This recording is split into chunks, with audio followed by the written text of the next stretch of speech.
Hello बच्चों, I hope आप लोग सब अच्छे होंगे और हेल्दी होंगे। तो हमारा आज का टॉपिक है लाइट का रिफ्लेक्शन एंड रिफ्रैक्शन। ये तो क्लास 10 की फिजिक्स की यूनिट है जो टर्म 1 में आपके है। तो लाइट का टॉपिक रिफ्लेक्शन एंड रिफ्रैक्शन। तो सबसे पहले हम रिफ्लेक्शन पढ़ते हैं। रिफ्लेक्शन में आपका प्लेन मिरर आता है। प्लेन मिरर के बाद स्फेरिकल मिरर में कॉनकेव मिरर और कॉन्वेक्स मिरर आता है। तो प्लेन मिरर की बात मैं किसी और वीडियो में करूंगा, उसे भी हम लोग डिटेल में करेंगे, कुछ भी चीज छोड़ेंगे नहीं। अभी हम स्फेरिकल मिरर की बात कर रहे हैं। स्फेरिकल मिरर में आप देखेंगे कि स्फेरिकल मिरर बेसिकली एक हॉलो स्फीयर से बनाया गया है। और हॉलो स्फीयर को अगर आप दो पार्ट में स्प्लिट करें, जैसा कि आप यहाँ देख रहे हैं, यहाँ पे फर्स्ट पार्ट, तो यहाँ पे अगर आप इसको स्प्लिट करें और इस तरह से देखें, और अगर आप इस तरफ इसकी पॉलिश कर दें, एक तरफ पॉलिश कर दें, तो ये आपका कॉनकेव मिरर हो जाता है। मतलब बाहर की तरफ पॉलिश कर दें। तो हम बेसिकली इसे दो पार्ट में ले लेते हैं, एक तो ए पार्ट और बी पार्ट। बी पार्ट को यहाँ हम लोग हॉलो स्फीयर को दो पार्ट में स्प्लिट कर दिया। बी पार्ट के बाहर हमने पॉलिश कर दी। हम देखेंगे कि ये कॉनकेव मिरर बन जाएगा आपका। और अगर ए पार्ट में मैं अंदर की तरफ पॉलिश कर दूं ऐसे, तो आपकी रिफ्लेक्टिंग सरफेस क्या होगी? फ्रंट। तो ये कॉन्वेक्स मिरर कहलाएगा आपका। कॉनकेव मिरर में आप देखो केव सी बनती है, एक ऐसी केव बनती है ना। तो केव से आप याद रखेंगे, कंफ्यूजन नहीं है ना। और उसका उल्टा कॉन्वेक्स मिरर होता है।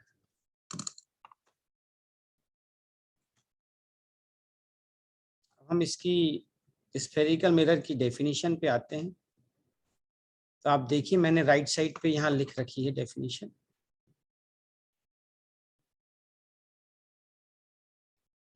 Spherical mirror is that mirror whose reflecting surface is the part of hollow sphere. hollow sphere से ही spherical mirror बने हुए हैं। ठीक है। The spherical mirror are of two types, concave mirrors and convex mirror. दो type के आपके mirror हो गए।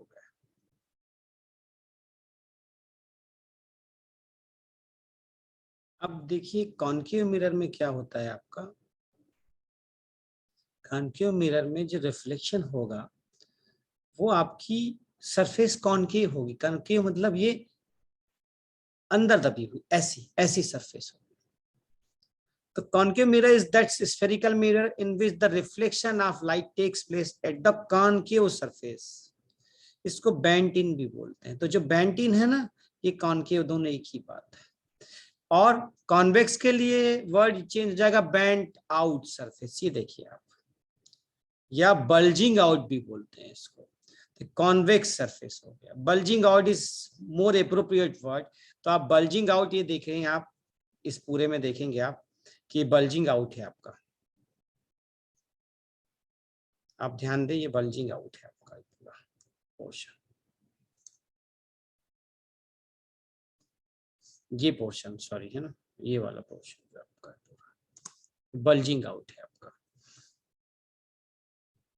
तो ये आपका बेसिकली कॉनकेव और कॉन्वेक्स मिरर के बारे में थोड़ी सी जानकारी दी। हम अब आगे और बढ़, इसमें सबसे पहले डेफिनेशन आती है सेंटर ऑफ कर्वेचर की। देखिए ये जो कॉन्केव मिरर है ना, जो आप देख रहे हैं, ये एक हॉलो स्फीयर से बना हुआ है। और हॉलो स्फीयर के सेंटर, जो कि ये सी पॉइंट है आपका, यही आपका सेंटर ऑफ कर्वेचर कहलाता है। तो सेंटर ऑफ कर्वेचर को हम बोल सकते हैं, the centre of curvature is the centre of sphere of which the spherical mirror is a part. जिस स्फीयर का ये मिरर पार्ट है, उस स्फीयर को, उस स्फीयर के सेंटर को हम सेंटर ऑफ कर्वेचर बोलते हैं।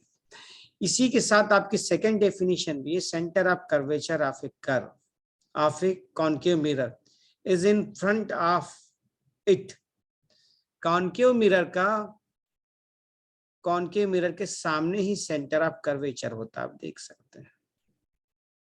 जबकि कॉन्वेक्स मिरर का इसके बिहाइंड में सेंटर ऑफ कर्वेचर होता है। ये इसलिए है कि आप देखो कि कॉन्केव मिरर को अगर आप यहाँ से इसका स्फीयर कंप्लीट करोगे तो बाहर ये इस तरफ आएगा, इसके फ्रंट में आएगा, और कॉन्वेक्स मिरर का करोगे तो बैक साइड में आएगा, उसके पीछे आएगा। तो ऑब्वियसली इसका सेंटर ऑफ कर्वेचर तो पीछे ही रहेगा, है ना। अब देखते हैं आप रेडियस ऑफ कर्वेचर, बहुत सिंपल है। बेसिकली जिस हॉलो स्फीयर से ये कॉन्केव मिरर या कॉन्वेक्स मिरर बने हैं उसकी रेडियस को ही हम कहते हैं रेडियस ऑफ कर्वेचर।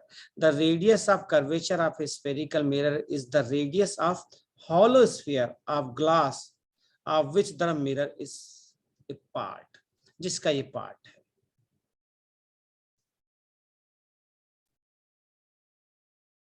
आइए नेक्स्ट देखते हैं पोल। यहां हमने डिफाइन भी कर रखा है पोल को। The centre of spherical mirror is called pole. ये स्फेरिकल मिरर है, इसका जो ये सेंटर होगा ये पी कहलाएगा, आपका पोल कहलाएगा। यहाँ कभी कभी बच्चे सेंटर ऑफ कर्वेचर और पोल में कंफ्यूज हो जाते हैं, तो आप ध्यान देंगे कि सेंटर ऑफ कर्वेचर तो क्या है कि जिस हॉलोस्फीयर से बना हुआ है उसका सेंटर जो है वो कहलाएगा आपका सेंटर ऑफ कर्वेचर। पर जब मिरर बन गया, ये देखिए मिरर बन गया, इसका सेंटर पॉइंट तो यही आएगा ना। आप देखिए ब्लैक से मैंने कर रखा है, पी लिख रखा है, इट इज ए पोल। ठीक है, इट इज ए पोल। आगे देखते हैं, इसको मैं इरेज भी कर दूं, आप पोल लिखा है देखिए, आप समझ जाएंगे। प्रिंसिपल एक्सिस के बारे में देखेंगे। देखिए सेंटर ऑफ कर्वेचर जो कि ये है, और पोल को मिलाने वाली जो ये लाइन है, इसको स्ट्रेट लाइन और थोड़ी एक्सटेंड कर दीजिए दोनों साइड पे, राइट या लेफ्ट दोनों साइड पे एक्सटेंड कर दें, तो ये आपकी कहलाती है प्रिंसिपल एक्सिस। ये देखिए लिख भी रखा है प्रिंसिपल एक्सिस। चलें आगे चलें। एपर्चर ऑफ मिरर थोड़ा कम पूछता है सीबीएसई में, बट फिर भी पूछ सकता है एपर्चर। तो एपर्चर क्या है कि अगर मैं इसको एक ए पॉइंट और इसको बी पॉइंट दे दूं, इस पूरे को ए और बी को मैं मिला दूं ऐसे, तो ये ए बी जो कहलाएगा ये एपर्चर कहलाएगा। तो आप इसकी डेफिनेशन देखें, the portion of a mirror from which the reflection of light actually takes place is called aperture. ये और आपकी 3 डेफिनेशंस हो गई हैं, pole, principal axis and aperture. आप नोट भी करते चलें, साथ साथ में पेन रखें, अच्छे अच्छे कलर के पेन यूज करें और बड़ी डेकोरेटिव अपनी नोटबुक बनाएं तो आपको फायदा होगा। कुछ और डेफिनेशन करना है, जैसे कि ये आपका प्रिंसिपल फोकस है और प्रिंसिपल फोकस से पोल के बीच की जो डिस्टेंस है ये स्मॉल एफ, जो कि आपकी फोकल लेंथ कहलाती है।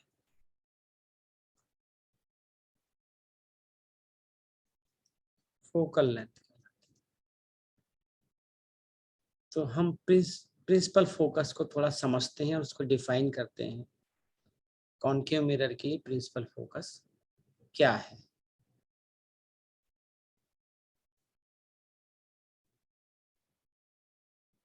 देखिए प्रिंसिपल फोकस को हम समझते हैं कि ये लाइट रेज है, देखिए ये पैरेलल आ रही है किसके, प्रिंसिपल एक्सिस के। ये प्रिंसिपल एक्सिस है जो सेंटर ऑफ कर्वेचर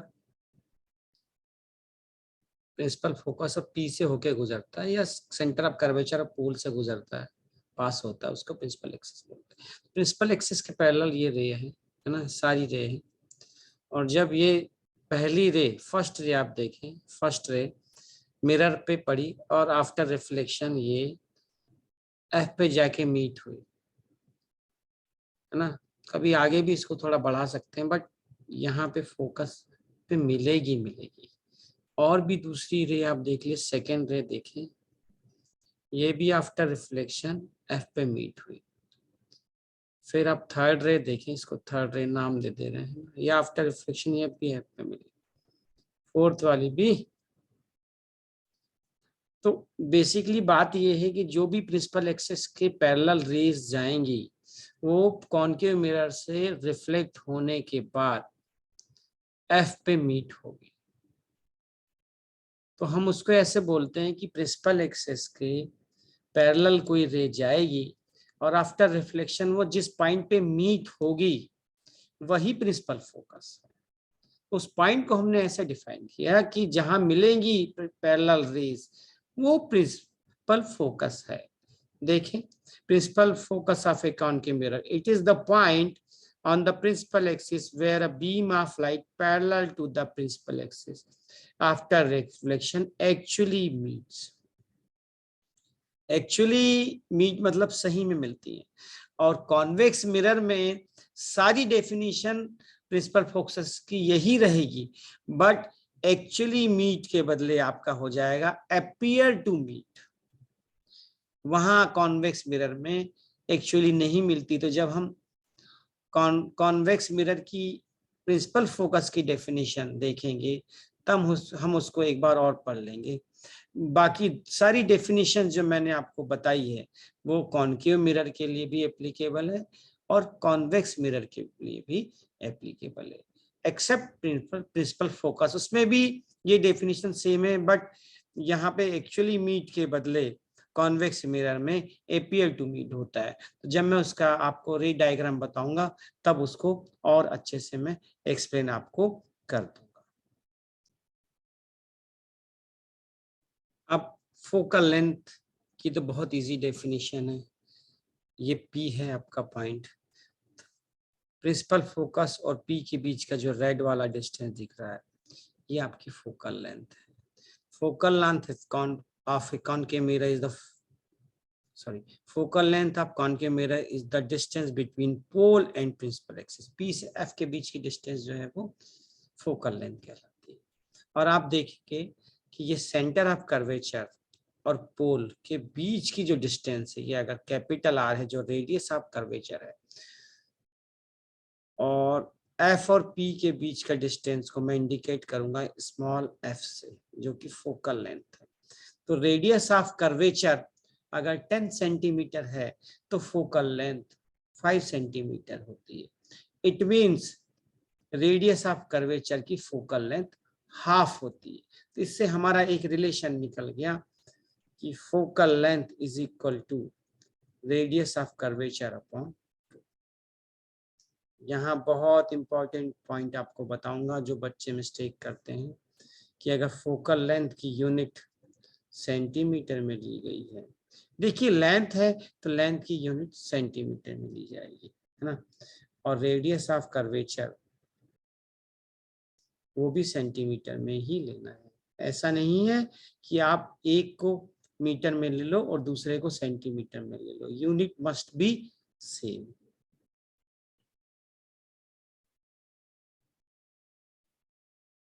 देखो मिरर में ऐसा है कि जैसे जैसे आपका थ्योरी पोर्शन आगे जाते जाएगा आपकी अंडरस्टैंडिंग डेवलप होती जाएगी और आपका कोर्स भी स्पीड अप होते जाएगा। तो स्टार्टिंग में थोड़ा सा आपको पेशेंस रखना पड़ेगा और थोड़ा सा आपको स्टडी प्रैक्टिस भी करनी पड़ेगी। Then you can even draw ray diagram as well as numerical CBSE level के और आगे ओलंपियाड या NTSC लेवल के भी आसानी से कर पाएंगे, पर उसका बेस यहीं से स्टार्ट होता है। तो चलिए हम देखते हैं कि कुछ रूल्स हैं जिसके बेसिस पे हम इमेजेस बना सकते हैं किसकी, कॉनकेव मिरर की। बेसिकली हम जो ये कर रहे हैं इस पूरी स्टडी का पर्पस ये है कि कॉनकेव मिरर जो है किस तरह से बिहेव करता है, तो नहीं बोलेंगे, किस तरह से उसकी इमेजेस बनती है। अलग अलग लोकेशन पे हम ऑब्जेक्ट रखते हैं और चेक करते हैं कि उस मिरर के कारण से उसकी इमेज जो है कहाँ बनती है। तो position of object, position of mirror, उसके रेस्पेक्ट में आपकी पोजीशन ऑफ इमेज होती है। तो वो आपको ड्रॉ करने से पहले कुछ रूल हैं कि रे जब ट्रेवल करती है या रे इस पे स्ट्राइक करती है कॉन्केव मिरर पे, तो वो किस तरह से रिफ्लेक्शन होता है उसका। तो इसमें फर्स्ट आप देखें, यहाँ फर्स्ट ये देख पा रहे होंगे आप, ray of light parallel to axis, principal axis ये है आपका, इसके पैरेलल एक रे आई। हम तो ये वैसे भी पहले देख चुके हैं कि अगर प्रिंसिपल एक्सिस के पैरेलल कोई भी रे जाएगी तो वो after reflection from concave mirror, ये देखिए ये रे स्ट्राइक करी इस तरफ, रिफ्लेक्शन के बाद वो फोकस से होते हुए वापस चले जाएगी। फर्स्ट के बाद सेकंड बिल्कुल उसका वाइस वर्सा है। तो आप चाहें तो यहां से भी देख लें, इसका उल्टा क्या होगा खुद देखें। पहले सीधा बता दो, प्रिंसिपल एक्सिस के पैरेलल कोई रे गई और वो आफ्टर रिफ्लेक्शन फोकस से होके वापस हो गई। अगर इसका अपोजिट फोकस से कोई रे जाएगी तो प्रिंसिपल एक्सिस से वापस हो जाएगी। यहाँ देखिए आप, ये रे फोकस से होते हुए कॉन्केव मिरर पे गई और आफ्टर रिफ्लेक्शन ये प्रिंसिपल एक्सिस के पैरेलल हो गई। तो ये दोनों देखा जाए तो वाइस वर्सा है, एक याद करोगे दूसरा अपने याद हो जाएगा। तो एक आप याद रख लो कि प्रिंसिपल एक्सिस के पैरेलल अगर कोई रे जाती है तो आफ्टर रिफ्लेक्शन वो फोकस से होते हुए जाएगी, या प्रिंसिपल फोकस एक ही बात है। थर्ड नंबर में आप देखें, नंबरिंग थोड़ा सा आगे पीछे है, उसमें कोई प्रॉब्लम नहीं है, बुक्स में अलग अलग है, तो आपकी सहूलियत के हिसाब से कि आप इजीली अंडरस्टैंड कर पाए उसके हिसाब से मैं आपको बता रहा हूँ। आप देखें कि सेंटर ऑफ कर्वेचर से कोई रे जाएगी, ये देखिए जाएगी, तो वो जब मिरर पे स्ट्राइक करेगी तो वैसे उसी रास्ते से वापस आ जाएगी। ये देखिए आप, ये वापस आ गई। तो सेंटर ऑफ कर्वेचर से होते हुए अगर जाएगी तो after reflection from concave mirror वो सेंटर ऑफ कर्वेचर से ही वापस हो जाएगी। बहुत आसान है। Last, a ray of incident at P, अगर पी पर कोई लाइट, रे ऑफ लाइट आएगी इस पॉइंट पे, तो वो आफ्टर रिफ्लेक्शन, जैसे पी पर अगर कोई रे आई और ये 30 डिग्री के एंगल पे आई, नॉर्मल से 30 डिग्री का एंगल बना, तो आफ्टर रिफ्लेक्शन वो उतना ही एंगल नॉर्मल से, मींस ये भी 30 बनाकर वापस चली जाएगी। तो इंसिडेंट रे किसी एक पर्टिकुलर एंगल पे पी पे स्ट्राइक की और आफ्टर रिफ्लेक्शन उसी एंगल से वापस आए। अगर ये 30 है तो ये 30 रहेगा, ये 45 है तो 45 रहेगा। तो इस तरह से जो है आपके ये लॉज हैं, इसके बेसिस पे हम आगे अब रे डायग्राम देखेंगे।